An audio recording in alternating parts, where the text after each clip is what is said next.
आपने कभी एक छोटे से बच्चे को देखा है? जब वो चलने की कोशिश करता है, चल नहीं पाता, असमर्थ होता है, बार बार उठने की कोशिश करता है, तब उसके माता पिता उसको देखते हैं कि वो चल नहीं पा रहा है, चलने में असमर्थ है। तब उसके माता पिता उसका सहारा बनते हैं, उसके उंगली को पकड़कर उसको चलाते हैं। ठीक उसी प्रकार जब हम परमेश्वर के सामने खुद को शून्य बनाएंगे, खुद को शून्य करेंगे और खुद को कुछ नहीं समझकर विनम्र होकर उसके समक्ष जब आत्मसमर्पण कर देते हैं, अर्थात कि सरेंडर जब हम कर देते हैं, तब परमेश्वर हमें जो है चलाता है, हमें सहारा देता है और वो हमारा सहारा बनता है, जिससे कि हम उसके द्वारा अपनी दौड़ पूरी कर पाए। ध्यान में रखिए, जब परमेश्वर ने पृथ्वी को बनाया तब वो निराकार थी, शून्य थी। परमेश्वर ने पृथ्वी को इसीलिए बनाया क्योंकि वो निराकार और शून्य थी। अगर आप भी असक्षम रहोगे, अगर आप भी अपना सब कुछ उसके चरणों में त्याग कर खुद को निश्चय करोगे, खुद को असमर्थ मानोगे, तब परमेश्वर आपका सहारा बनेगा और आपको जो है उंगली पकड़कर वो चलाएगा और आपकी दौड़ संपूर्ण कराएगा। जैसे कि एक कुम्हार अपनी पात्र को बनाने के लिए मिट्टी को अच्छी तरीके से गूंथता है और उसके पश्चात उसको आकार देने लग जाता है, और तब आकार देते वक्त उसमें जो अतिरिक्त मिट्टी है वो उसको हटाता है। आपने ध्यान से देखा होगा कि वो उसको हटाता है, जो भी अतिरिक्त मिट्टी रह जाती है।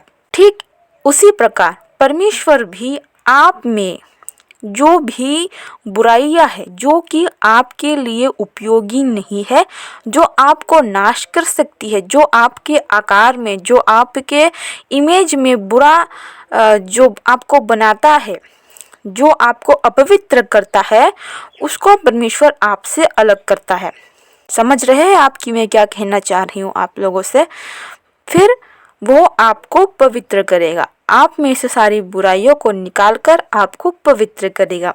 और फिर जब आप पवित्र हो जाओगे, तब जब आप में से सारी बुराइयां निकल जाएगी, तब आपके आसपास, आपके चारों ओर अगर कोई बुरा व्यक्ति है या फिर कोई ऐसा व्यक्ति जो आपके दौड़ को पूरा करने में आपको रोक रहा है, आपको पीछे की ओर खींच रहा है, उस समय, उस स्थिति में परमेश्वर उस व्यक्ति को आपसे दूर करेगा।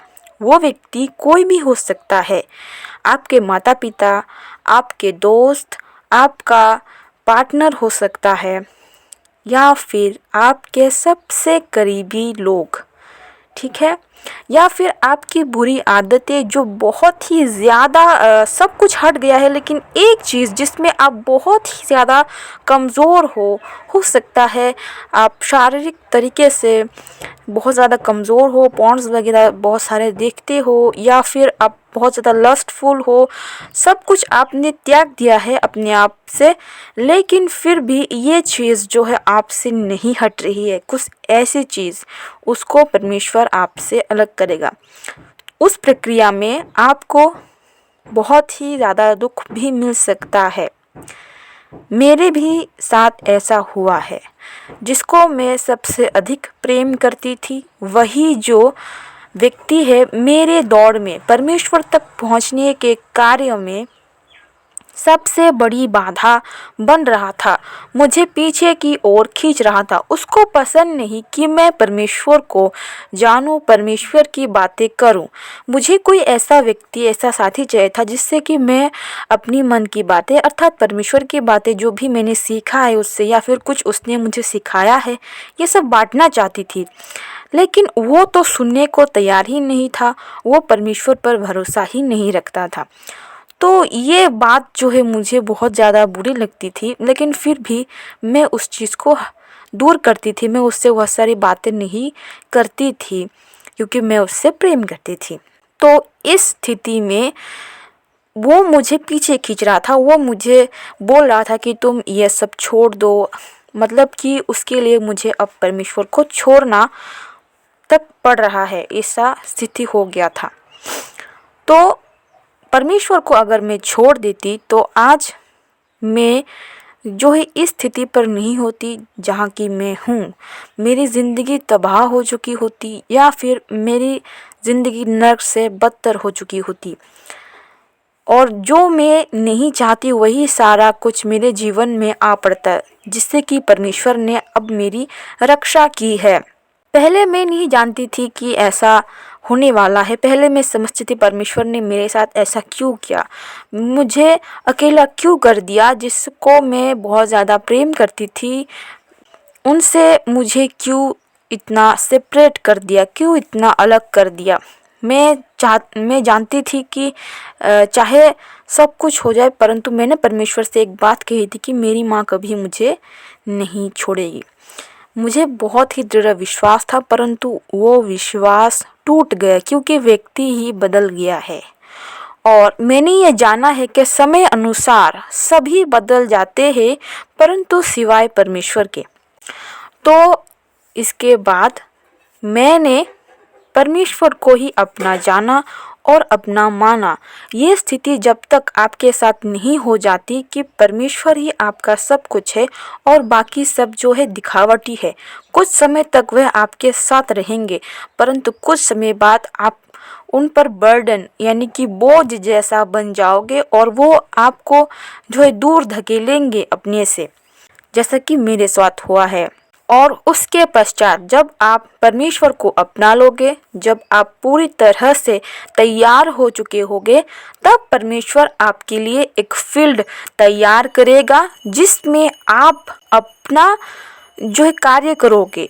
आपके लिए वहाँ पर कार्य होगा। परमेश्वर आपको चुनेगा अपने कार्य के लिए, भले ही आप असक्षम हो। परमेश्वर आपके लिए बहुत सारे फल उपजाएगा, आपसे अधिक वो कार्य करेगा और फिर वो फल आपको देगा। भले ही आप असक्षम हो, परमेश्वर आपको सक्षम करेगा, परमेश्वर आपको पूर्ण रूप से तैयार करेगा और फिर आपके लिए जो भी फल, जो भी गिफ्ट उसने आपके लिए तैयार किए हैं, वह सभी अंत में आपको दे दिए जाएंगे और तब वो फल आप निसंकोच ग्रहण कर सकोगे। और वो फल कभी भी समाप्त होने का नहीं। आपकी हर एक इच्छा जो भी आपके मन में थी, वो सभी वो पूरी करके आपको देगा। चाहे वो लाइफ पार्टनर ही क्यों ना हो, चाहे वो परिवार ही क्यों ना हो, वो एक समय दूर हो जाएगा आपको ये समझाने के लिए कि वे सब जो है कुछ समय तक ही आपके संग है, लिमिटेड है, लेकिन हर समय वह आपके संग नहीं रह सकते। जैसे कि अगर मान लीजिए आप एक लड़के हो और माता पिता आपके संग है, छोटे से लेकर आपको बहुत ज़्यादा पढ़ाएंगे, आपकी केयर करेंगे, लेकिन एक समय पर जब वो आपसे आशा करेंगे कि आप एक जॉब करो और उनको संभालो, लेकिन उस वक्त अगर आपको जॉब मिलने में कोई दिक्कत हो रही है तो आपको वह लोग ताना सुनाना शुरू कर देंगे, बोलना शुरू कर देंगे कि तुमसे कुछ नहीं होगा, तुम तो निकम्मे हो वगैरह वगैरह। ये सब फेस कर चुके होंगे शायद कुछ लोग। लेकिन परमेश्वर आपकी असक्षमता को आपकी सामर्थ्य बनाकर आपके जीवन में उतारेगा और आपको बहुत ही अधिक फलदायी जीवन प्राप्त होगा, जिससे कि जो लोग आपके विरुद्ध खड़े हुए थे उनका मुंह पूर्ण रूप से बंद हो जाएगा। आज के वचन से अगर आपको कुछ सीखने को मिला है तो धन्यवाद, और मेरे चैनल को सब्सक्राइब कर दीजिए, लाइक कर दीजिए और शेयर कर दीजिए।